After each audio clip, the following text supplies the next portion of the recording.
दुनिया क्रिकेट के बड़े मार्के यानी पाकिस्तान और भारत की टीमों के दरमियान एशिया कप के फाइनल का सबको इंतजार है। श्रीलंका के डिप्टी हाई कमिश्नर भी मैच के मुंतजिर हैं।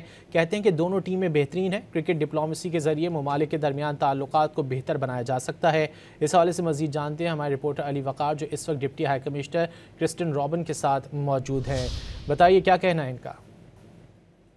पाकिस्तान और भारत के दरमियान दुनिया क्रिकेट का बड़ा मार्का होने जा रहा है और इस वक्त पूरी दुनिया जो है इस बड़े मार्के के लिए तैयारियां कर रही है। जो इंडिया और पाकिस्तान का मैच है उस पर जो श्रीलंका के पाकिस्तान में डिप्टी हाई कमिश्नर हैं हिज एक्सीलेंसी क्रिस्टिन रॉबिन, उनसे हम बात करेंगे कि वो इस मैच के बारे में क्या जज्बात रखते हैं और कौन सी टीम को वो सपोर्ट करते हैं। Thank you very much his excellency for giving us your time.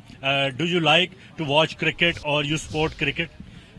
Of course, we are the Sri Lankan. We, love to watch the cricket. So I hope that, the Pakistan also will, the very experienced players that they have to give their performance very well.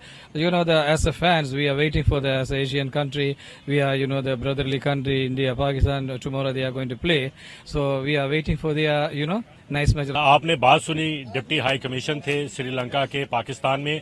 उनका ये कहना है कि बड़ा अच्छा श्रीलंका की team ने मुजाहिरा किया आखिरी मैच में। जो अब पाकिस्तान और भारत का मार्का होने जा रहा है उनसे भी उनकी काफी तवक्कात है कि अच्छी टीम जो है वो खेलेगी, खुल के जो खेलेगी वो टीम, वो जो है फाइनल मैच जीतने की सलाहियत रखती है। जी बहुत शुक्रिया इन तफसीलात के लिए।